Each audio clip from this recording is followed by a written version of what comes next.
Hey there, BookTube. Noah. Everyone who reads it must converse is the channel. And this philosophical sci-fi exploration is on. Today I'm going to take a look into Philip K. Dick's The Divine Invasion. So if you're not aware of the series I got going on, it is linked. The playlist is linked in the description box. Check it out, because this will work as a review, but it's not going to be a real review. I'm going to go into ideas that are in Philip K. Dick's The Divine Invasion and pull out some of the philosophical ideas, the questions of being, the mode of being as far as human life in this book. And very cool. Very cool. If you're interested in philosophical sci-fi, definitely check it out. The playlist, you'll find a lot of things that you like on it. I did want to give first just a little quote. In The Divine Invasion, Philip K. Dick asks, what if God, a being called Yah, were alive in exile on a distant planet? How could a second coming succeed against the high technology and finely tuned, rationalized evil of the modern police state? I didn't get that what that says pretty much at all out of this book. Okay, that might be the setting for sure, but what this thing is about is is a big idea. So Philip K. Dick had a spiritual awakening, a spiritual experience later in his life where it completely changed his mode. He said that there was hours and hours of information beamed directly into his head so fast that he couldn't conceptualize any of it, and that he then he spent the rest of his life trying to make sense of that experience. His writings and letters and explorations that he's doing to try to make sense of that experience are collected in a work called The Exegesis of Philip K. Dick. It's an amazing mind screw, is what it is. But what it is that Philip K. Dick was convinced at that point that there was something out in space, something above the earth that could beam information directly into his head, or anybody's for that matter, right? A satellite. Sometimes in his works it is a satellite. Sometimes it is an alien race that is on another star system or in a ship circling around. But the term that he coined for this entity that could do that it has pretty much a omniscient power that can at will take control over a being, or take control over their mind, or give them information, or whatever it might be, is VALIS. VALIS. It's Vast Active Living Intelligence System. So once he had gotten really far, a ways into working through his experience, he wrote a series of books from the perspective that he had gained of VALIS, of what VALIS is. The first book is called VALIS, and it has nothing to do with this book except that VALIS is a character. VALIS is an entity.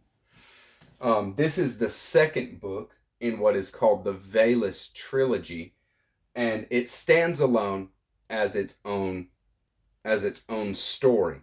It doesn't require you to read one to understand the other. These books are just written from the perspective of VALIS. So what is The Divine Invasion about? I'm going to talk about the setting a little bit, because it is required for setup. God is driven from the earth at some point.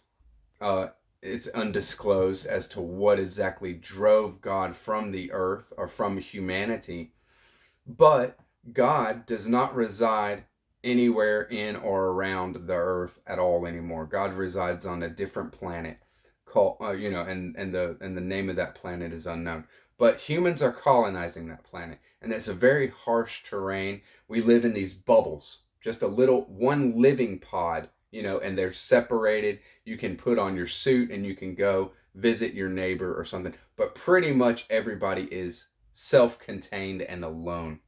And we meet a guy named Herb Asher. And Herb Asher has an affinity for listening to the transmissions of music that come from the earth. There's a daily entertainment piped, sent out to them.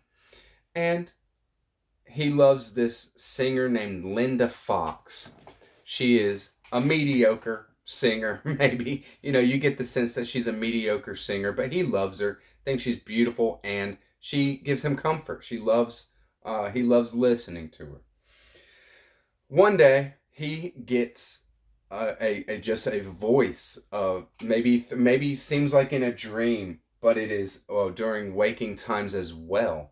So he starts having these kind of visions, and then he starts hearing this voice of God that says explicitly, I am God, I am Yah, I am the God of humans, and I have been stuck here and alone, but now is the time for my coming back to earth, my second coming.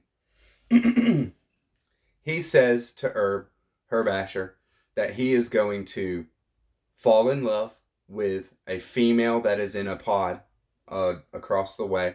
They are going to have a child, and upon returning to Earth to have their child, because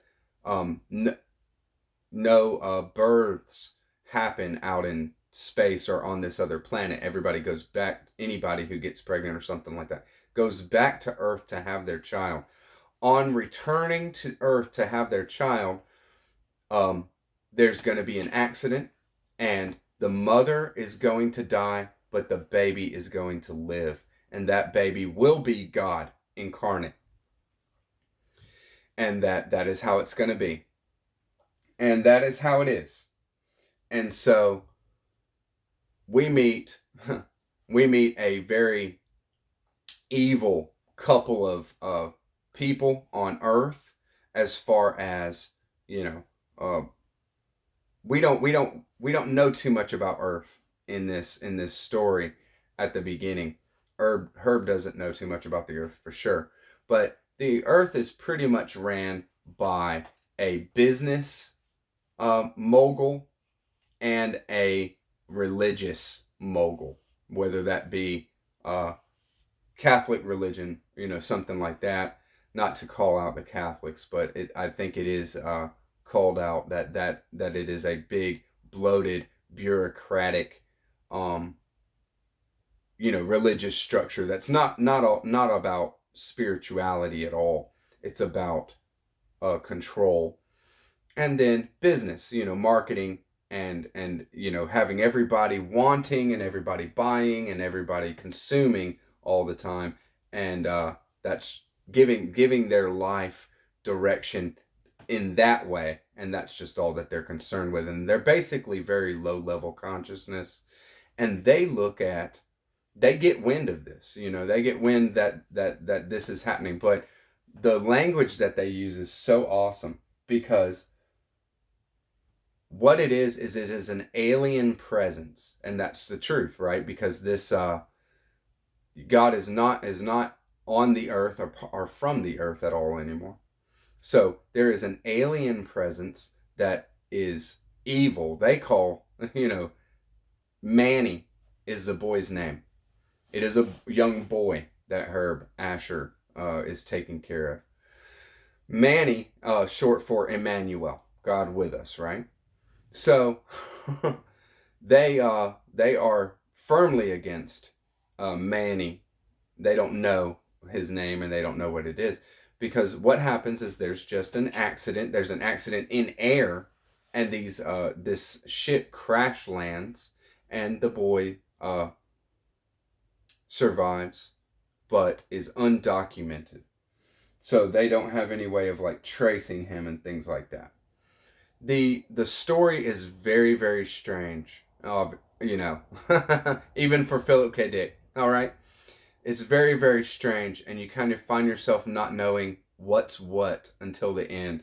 So, if you're gonna read it and you want to read it with no spoilers, now's the time to stop, because I can't talk about this without giving spoilers, because the kind of reveal of who and what things are is the end of the book, and it will, I mean, it's fine. I mean, rereading this book is what it comes down to, because the story is so well done like that it's kind of like that movie Book of Eli.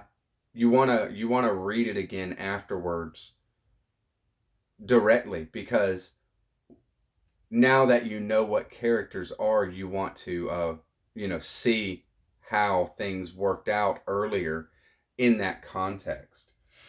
So there's your warning. So obviously God is a character. Manny, Emmanuel, is God incarnate. He is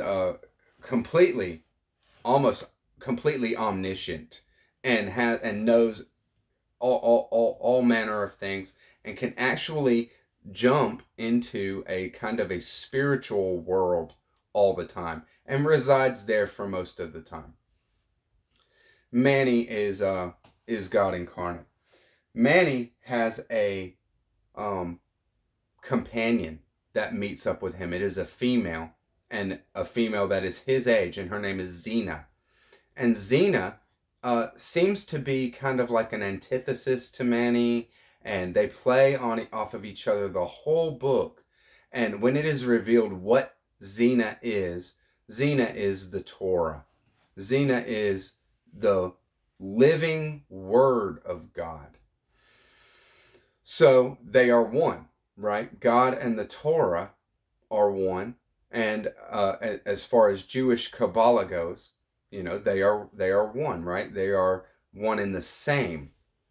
But they have been separated, and then the part of the conflict, part of the story, is them working to reconcile, right? We have the Holy Spirit, the comforter to humanity, and this is played by the person of Linda Fox in the book. And this is a beautiful, beautiful way of illustrating what Jesus personified in this book. It is so wonderful, because the comforter, Linda Fox, plays this character that is the advocate for human beings. And, humans, we don't know. We don't know what we're doing. We don't know what is the best thing or what is the right thing. And the comforter says that is okay. And I'm here for you. I'm here to say, you did the best that you could. And the things that you did wrong, I take that for you. I take that. I'll bear your burdens, and I love you. And so that's Linda Fox's character. And then we have a goat. Obviously, a goat is a symbolically representing the devil. And when Xena and God become reconciled, and they understand that that Xena is the Shekinah, however you pronounce it, from Jewish Kabbalah, that it is God, that Xena is God just as much as Manny is God, and they reconcile. They are in this kind of spiritual world, and they go to the zoo and they release this goat. And the goat then says, well, thanks for releasing me. You'll never cage me up again. And now I'm free. And then the real battle starts. Because the battle is to tell the truth to the world, right? Is to tell the truth to humanity about what we are, spiritual beings. That we are spiritual beings that are here to grow and expand, and to ultimately become um, expansive spiritual beings are in our own right. And so the goat is the deceiver. The goat is the adversary to God and the adversary to humanity. And there it is. So ultimately what we have in the divine invasion, and it's so well done, even if it's not, if it's the what the struggles are is not completely worked out, because by the end it kind of leaves you wanting more. It definitely left me wanting more. I wish that Philip K. Dick had done another 100 or 200 pages, or even a whole nother book just like this concerning VALIS and stuff like that. But it is a cosmic struggle. That's what the divine invasion is all about, a cosmic struggle. It's not a struggle of God versus mankind at all. It is first a struggle for God to find itself.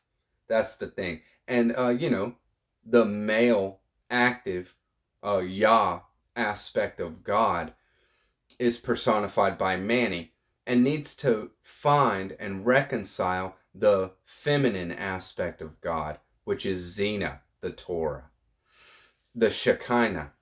And so it's wonderfully shown that this kind of thing, the struggle for in spirituality, is the reconciliation of opposites.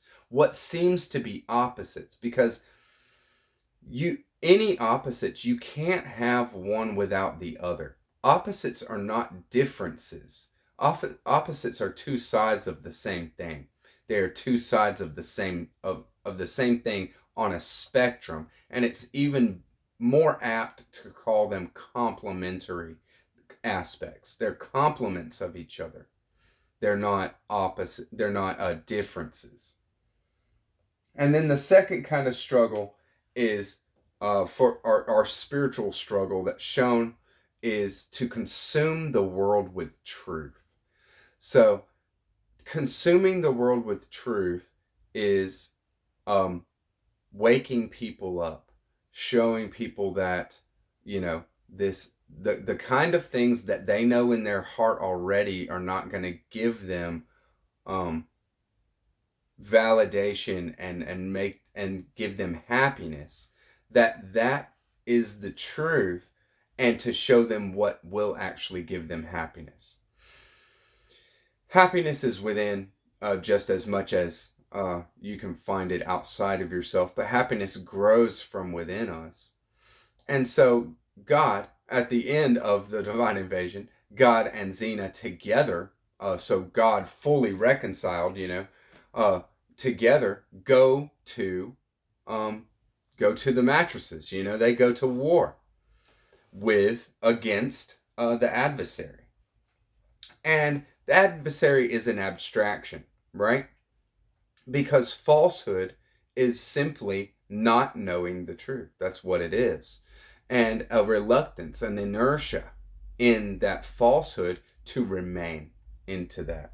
So there's a lot in the exegesis of Philip K. Dick about God or VALIS or Jesus as a cosmic figure consuming the earth, consuming the world, and consuming mankind from the inside. Consuming us and consuming everything.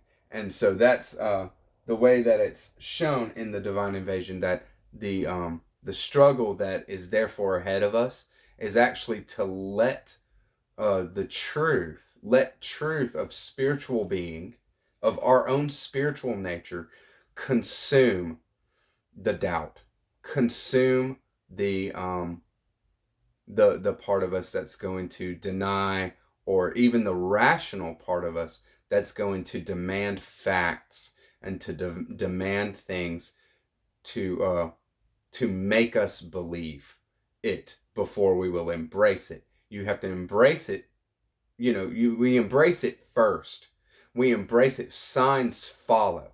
The signs follow. They don't precede a spiritual life. Signs always follow.